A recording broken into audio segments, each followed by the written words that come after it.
Funding for this edition of Think Tank with Steve Adubato has been provided by the Fidelco Group, the New Jersey Education Association, Horizon Blue Cross Blue Shield of New Jersey, here when you need us most, now and always. New Jersey Sharing Network, Choose New Jersey, TD Bank, Rowan University, University Hospital, one goal, one passion. Every patient, every time. And by the Northward Center.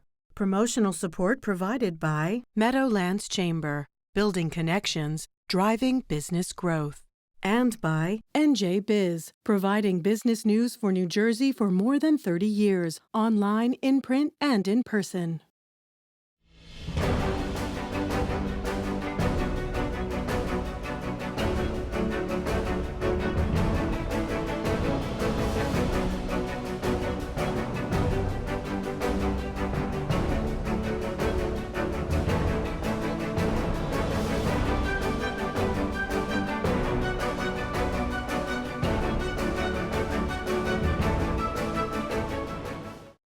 Hi, folks. Steve Adubato here. Everything you ever wanted, but more importantly, needed to know about teen driver safety.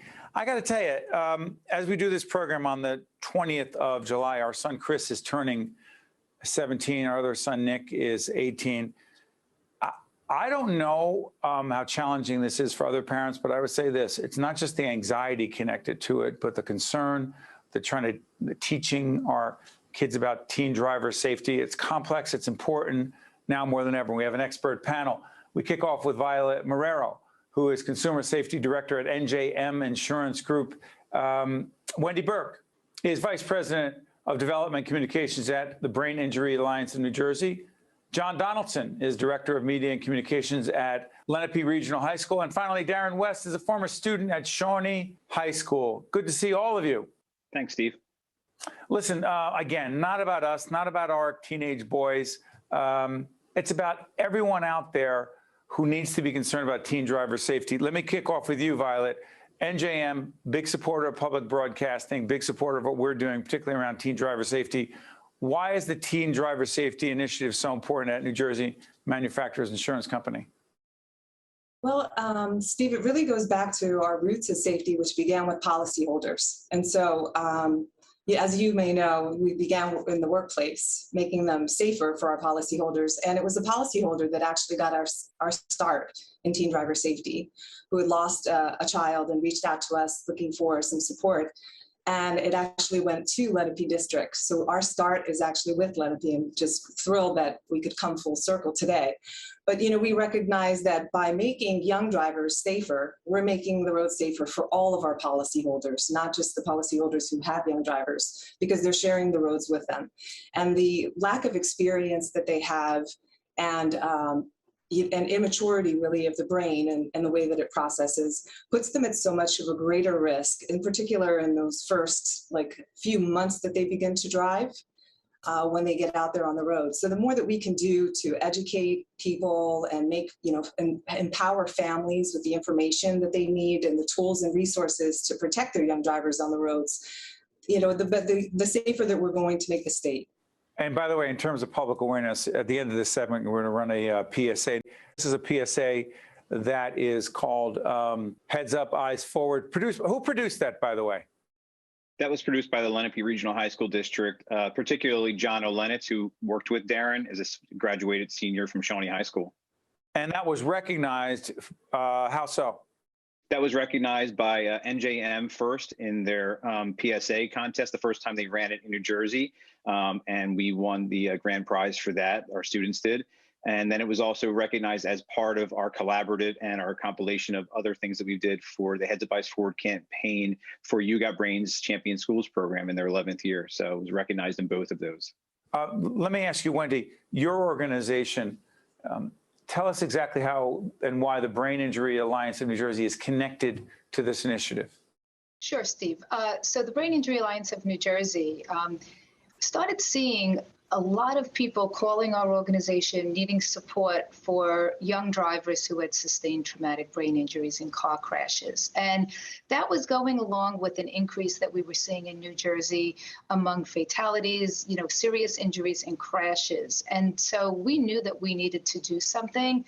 And we connected with NJM, who was also a long-term partner of ours, and decided to reach out to the high schools and work with the teens and have the teens be the ones to create the message.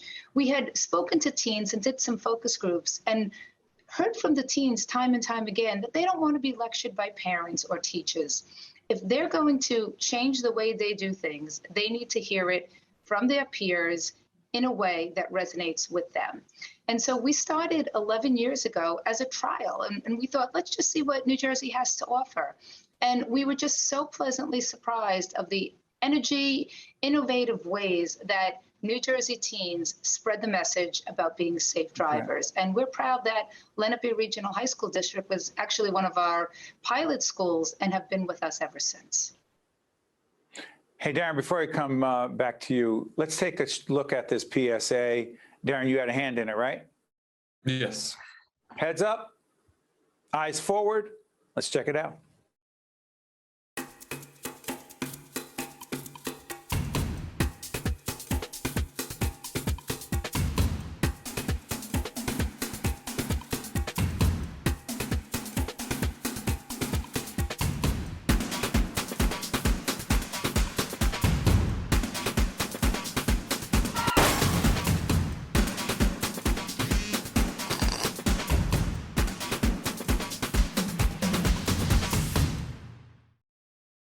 So Darren, there it is. The message is clear. Why do you care so much about teen driver safety, Darren?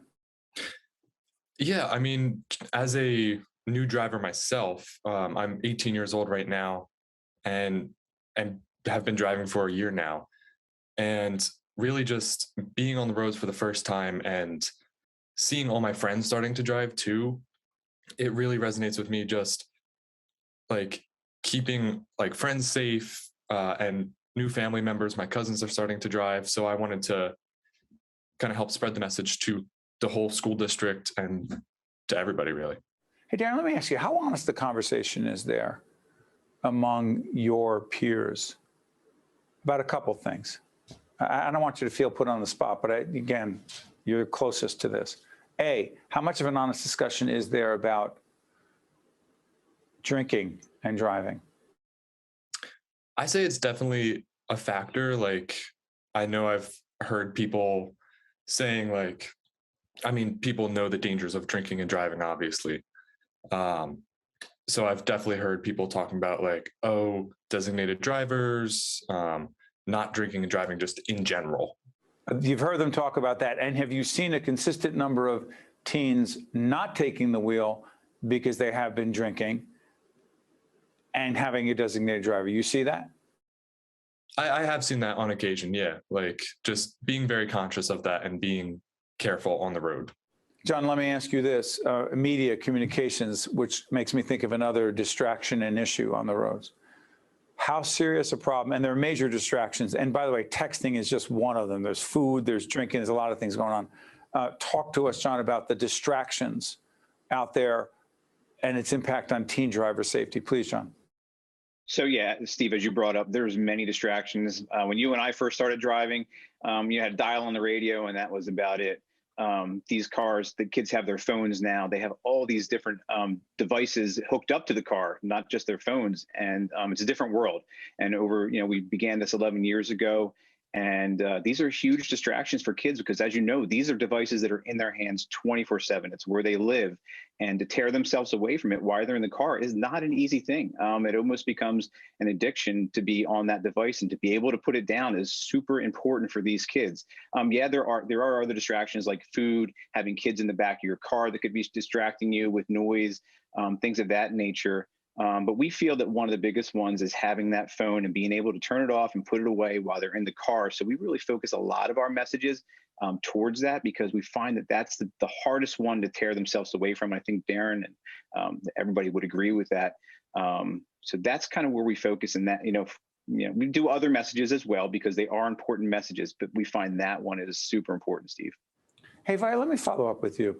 We've been having these discussions with the team at NJM for many years about public awareness around teen driver safety. But it strikes me that COVID and the reality of COVID, we're taping this program toward the end of July 2021. I sit there and I go, wait a minute. Again, I'm only bringing it back to our son, Chris, right now, because for a long period of time, I'm like, can he be in the car with someone? How do you do it remotely? Here's my question. How has COVID to date impacted teen driver safety education, A, and B, how much can it be done remotely versus in person? Well, for us, it didn't have an impact necessarily in terms of us reaching classrooms, being able to present to teens, being able to present to their parents as well. We have a classroom program called What Do You Consider Lethal? That's actually focused on distraction. What's it called again? What Do You Consider Lethal? Go ahead. And we also have a parent program called parent-teen program that's called Share the Keys. That's an orientation that really Share the Keys. Share the Keys. So for Share the Keys, it's actually a program I would love for you to participate in, because as a parent of a new driver, when you have all of the information that you need on the different things that you need to support your young driver through the process, it's incredibly empowering, and it takes a lot of, I would say, the worry out of the process. How does it work?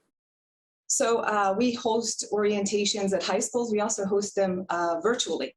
So at this point, we're prepared in the fall to be able to do both, to do in-person presentations at high schools traditionally where they're held, as well as virtually for anyone who would like to participate. That's good stuff. Let's go back to parenting or the role of parents in this.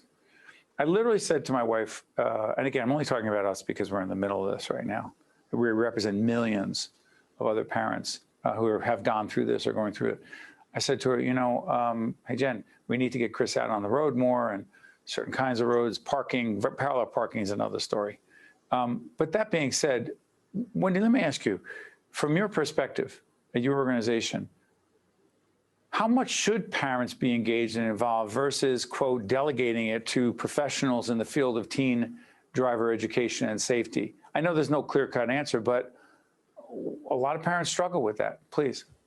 Yeah, parents do struggle with it. I went through it as well as most of everybody here. We really know, and there's been a lot of research, Steve, that talks about being an involved parent really helps make a difference to keep your teens safe on the road.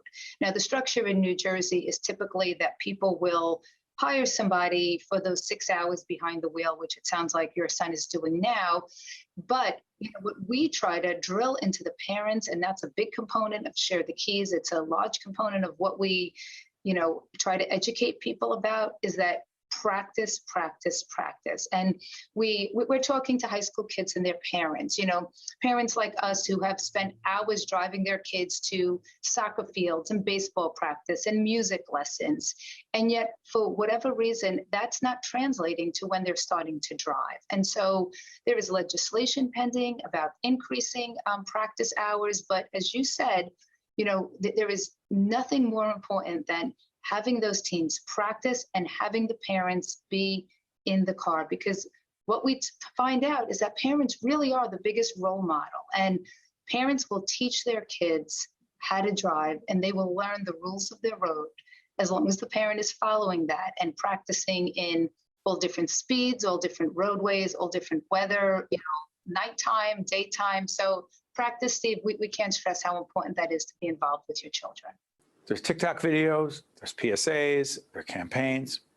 But I keep thinking to myself, how much, from your perspective, Darren, do teens learn about driving from watching their parents drive? I think 100% majority of what you learn about driving is from your parents. Like my sophomore year in school, I took a class fully on like driving rules of the road. Like these are like the hard rules of the road. But parents so much more impact it, where everywhere I'm really driving is where my parents have driven me before. So seeing how they handle this intersection, how they do this, how they do that, and just how they make the whole ride feel, I feel like really impacts. And real quick, if a parent is on the phone, trying to text, putting on makeup, eating, drink, whatever. You can say all the right things. Is it more important what you say or what you do, Darren? I mean, actions 100% speak louder than words. Hey, listen, you know who you are. I know who I am. We know we talk a good game. We can talk about all of our fears and concerns for our kids as they drive, and we can't guarantee their safety, but boy, can we make a difference, and rhetoric is cheap. I'm off my soapbox. We're going to a break. We'll come back. Teen driver safety right after this. To see more Think Tank with Steve Adubato programs and to listen to Think Tank with Steve Adubato, the podcast, visit us online at steveadubato.org. If you would like to express an opinion, email us at info@caucusnj.org. Find us on Facebook at facebook.com/Steve Adubato, PhD, and follow us on Twitter at Steve Adubato.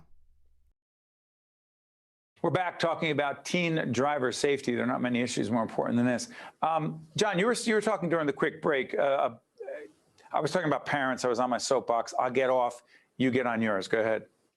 Sure, Steve. We were talking about parent influence on drivers, and our students. Everything that we do as part of our Heads Up Eyes Forward program is student driven. And one of the ideas that our students had was to reach out to kids in the elementary schools. So what we did was we went into second grade classes right before the holidays, and our students worked with second graders to put together a little gift to bring home to their parents, which was basically a message of say, hey, mom and dad, I love you. Please put the phone down or don't do any distractions while you're driving. We love you very much. It was essentially along those lines, Steve. And then, because they reach the parents when their kids are little and they're impressionable. By the time they're in high school, we all have teenagers. They're not listening quite as intently and they're not as impressionable as they are at that young age. So to start those good habits as a parent and not to pick your phone up, not to put your makeup on while your kid's sitting in the back seat, because they're watching. You may not think they are, but they are definitely watching and they're picking up those habits from you. Well said. Hey, Vi, let me come back to you. Can we talk social media? When NJM started being as engaged or getting as engaged as they were at the time and continue to be, social media was not what it was. TikTok, not what it is. How has that impacted the work of you and your colleagues in this initiative? I think it's been a tremendous gift because it's allowed us to extend our message in a way that we wouldn't have otherwise without social media. And it's empowered young people, the teens that are engaged in our programs, to be able to share their messages with their peers. And as Wendy shared, they're the most powerful influencers over their peers. And so I believe that it's really helping us, influence young drivers, open their eyes to what it is that, they have in terms of distractions and put that phone down and just drive. Jump in here, Wendy. I see you shaking your head. Social media and teen driver safety. Yeah, well, Steve, it's funny because the invent of social media really happened right along the time where we were starting the You Got Brains program, but it was new to us. So, we were looking at MySpace and different things, but the kids came in. And so they've sort of had us in the forefront of being able to share messages through Snapchat and TikTok and mannequin challenges and any of the new trends that were hitting the teens. I think that's really been the beauty of working with the students because that is where they spend their time. They are the experts in it and they know how to be able to spread awareness. So agree with Violet, we were given this gift that doesn't cost us anything and people can put out a message and have it go viral. We're so grateful for the students who really have taken the lead in giving us that social media presence. We got 2 TikTok videos. What are we about to see, Darren? By the way, I'm turning you into a broadcaster right now. You're my color commentator. Go ahead. All good. So the first video is a video that I made, basically showing in a funny way, put down your phone and your parents will be proud of you when you do. It will, if it's a little thing, just putting your phone down, it will still make a big impact. And then the second one is just promoting the Heads Up Eyes Forward program in general.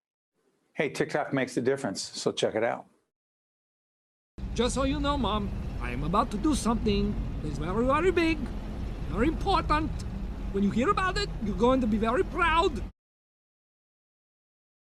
But the pain still grows. Some stranger to you.